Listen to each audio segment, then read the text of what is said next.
انہوں نے بیان کر دیا کہ خواب کی دو قسمیں ہیں، یا الغاث و علام ہے یا سچے خواب ہیں۔ سچے خواب کا تعلق نفس ناطقہ کے عالم عقل سے اتصال سے ہے، کہ جب متصل ہوتی ہے۔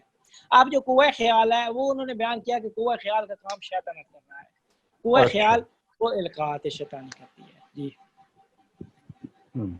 اچھا، ویسے آپ کے خیال میں آگا یہ ملا صدرہ کی یہ سٹیٹمنٹ ویسے تھوڑی ایکسٹریمسٹ قسم کی نہیں ہے؟ انہوں نے بائنڈری بنا دیا ہے کہ یا زیرو ہے یا ون ہے۔ بالکل جی ہاں بالکل۔ ابن عربی ابھی آپ نے اینڈ میں کہا تھا کہ ابن عربی یہ کہتے ہیں کہ قوہ متخیلہ جو ہے وہ اس کا ایولش یا شیطانی رول نہیں ہوگا اگر وہ عالم مثال میں فانی ہو جائے قوہ متخیلہ بیسیکلی۔ تو وہ کہتے ہیں کہ قوہ متخیلہ کوئی نیگیٹو رول نہیں پلے کرے گی، نہیں ہو جائے تو پھر نہیں ہوگا۔ اچھا صحیح ہے۔ اچھا، فانی ہونے سے ان کی مراد، فانی ہونے سے بیسیکلی مراد ان کی کیا ہے کہ جو عالم مثال میں جو صورتیں جیسی ہیں ویسی ہی کوئی متخیلہ پیش کرے، بنا کے پیش کرے۔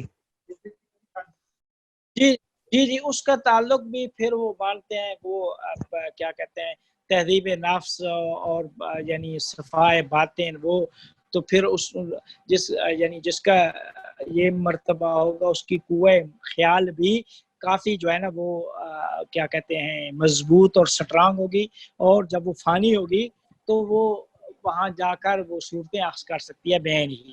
وہ ابن عربی اس کچھ چیزیں کرتے ہیں، لیکن ملا صدرہ چونکہ وہ جو یا وہ خواب یا زیرو یا مثلا یا سچے یا برے، چونکہ وہ ایک ان کی ایک فلسفی کہ وہ اصلا پورے اس عالم کو ہی خواب مانتے ہیں، تو لہذا انہوں نے نا جو اسی کے اوپر جو ہے نا وہ خواب کی بھی ساری اقسام بھی اسی نہیں، کے اوپر۔ لیکن آگے اس میں سوال یہ پیدا ہوتا ہے کہ جیسے ابن عربی کہہ رہے ہیں اگر کوئی متخیلہ ایسی صورت آپ کو دکھائے جو کہ بالکل صحیح طریقے سے جو حقیقتیں ہیں، لیٹ سے جو عالم غیب کے جو حقائق ہیں ان کو سمبولائز کر رہی ہیں، لیٹ سے عالم خیال کی صورتیں۔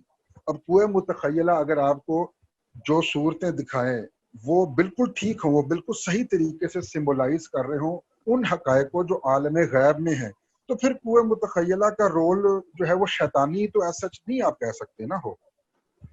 تو پھر ملا صدرہ قوہ متخیلہ کو اتنا ڈی وہ گریڈ دیکھیں کیوں کر رہے وہی بات، ہاں وہی بات پھر وہی بات ہو جاتی ہے نا کہ وہ فنا قوہ متخیلہ کی بات ہو جاتی ہے کہ وہ فانی کی صورت۔